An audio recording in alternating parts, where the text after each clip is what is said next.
Good afternoon, Church. Nelly, Uhuru, Jerry, the entire family, friends. We're here today to both mourn but celebrate a man who was a dear and close friend to many of us. A man who was the life of any gathering. A man who was generous beyond any imagination. I had the opportunity to first meet Kanja in 1980. And in 1980, I was traveling to America for the very first time to begin my studies there. And we happened to travel with Sue Mathenge, Sue Derry now, I don't know whether she's here. There you are, yeah. She had been there before, so she was charged by my mother to ensure that I made it to school. So at that time I was in New Jersey and we traveled together. She got me to school, made sure we were settled. She at that time was a so she told me, if anything and you feel there's any issues, I have a cousin of mine. His name is Kanja. He doesn't live too far from here. I'll tell him you're around and I'll ask him to check on you and to see how you're doing. And that was that. In America, they have all these short holidays. You know, I don't know, Thanksgiving, I don't know. They're all there, different little holidays. Where unfortunately, foreign students have nowhere to go. You just remain in school because school is closed. Where are you going for 3-4 days? I used to work in the library in the school.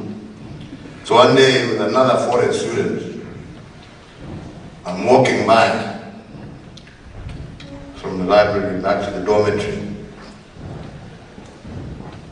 And out of the blue, I hear this loud voice shouting, "Hey, where?" Both me and my friend, we turn around,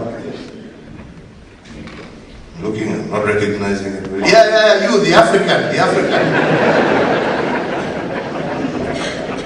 I was like, I don't know how you knew the other fellow was not African, since you also have a white African. And he came up and he says, "Are you so-and-so?" I said, "Yeah." He said, "I was told by my cousin to hold your hand." I'm like, "Oh, so you must be Kanji." "Yes, I'm Kanji." "What are you doing?" "Nothing." "My car is just parked over here. Let's go. Just pick a few things. We go to my place." I looked at this stranger fellow, so confident, just telling me to get into this.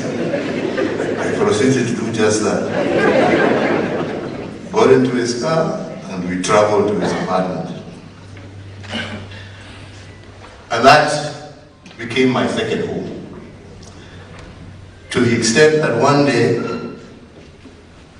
as you heard, he used to work at UPS. I took the train and traveled to Jersey City, where he was based. And I happened to arrive there. Kumbe Kanja had already gone to work. So there was, in his apartment block, there was a place, the ground floor, where we used to go and have tea.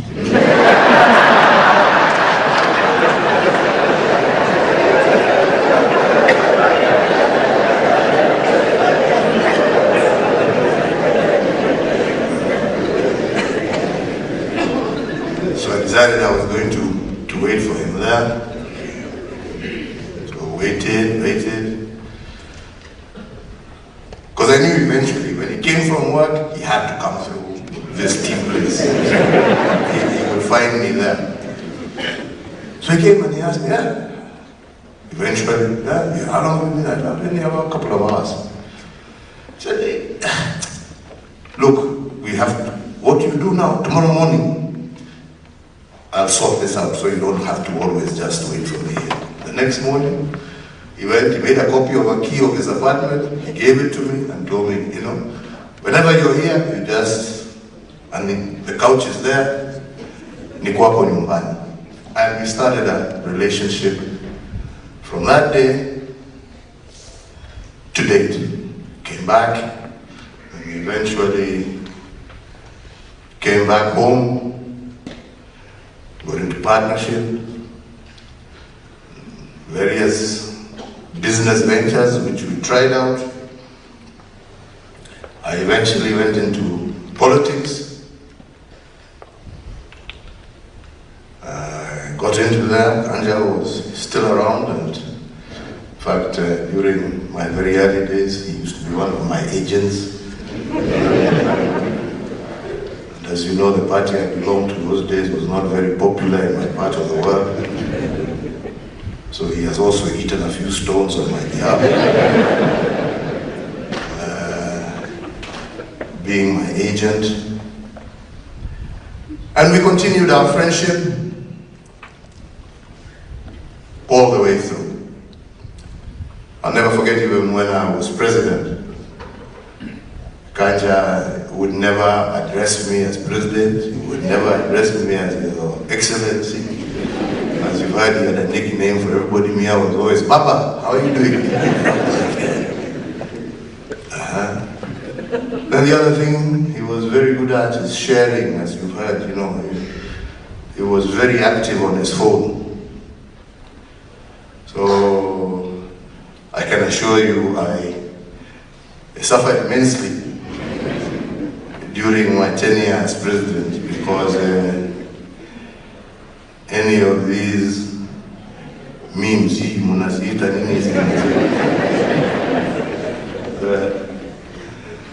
the one that showed me in the worst light, you can guarantee you can't go forward me.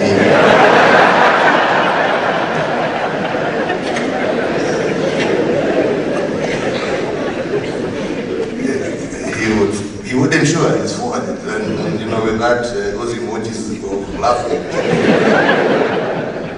So I'd call him and tell him, you know, Kanja, you know, why are you doing this? Why don't you?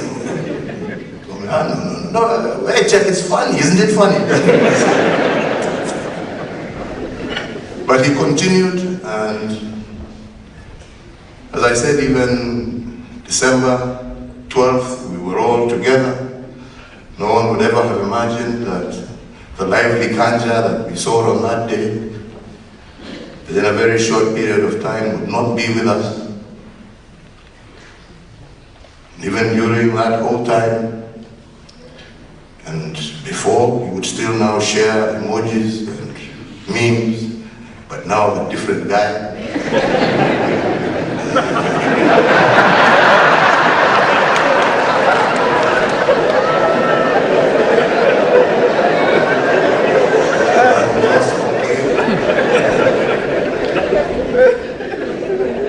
And in fact, the last message he sent me was almost, I think, the beginning of January. And the most amazing thing is he never mentioned anything about him being unwell, as we have heard here from Uhuru. He was still sending his jokes. He was still keeping everybody's spirit high. And it was only when I bumped into Gary at another function where we lost my cousin, that he told me, you know, our friend is in hospital. I said, what? He told me, he's in hospital. I told him, man, just less than 2 days ago, he didn't show any went to see him, weak, but he didn't want to talk about his illness. He wanted to talk to me about what a wonderful December he had with his family, and how he was encouraging them to meet regularly, and how that they would have to continue to be together and to get to know each other more. Told me about the unfortunate incident of Wairimu's husband. But he would not talk about his illness. When I asked him, so how are you feeling? I'm okay, I'm okay. I'm just waiting for the arrangements to be made to go to India, and they'll fix me up. And I'll be fine. He showed nothing. Despite the fact that you could see he was struggling, he showed no sign and did not even want it to become a discussion. And that was Kanja, a man, brave, loyal, and he did that because he didn't want it to affect anybody else. But I also agree with Uhuru as we move forward.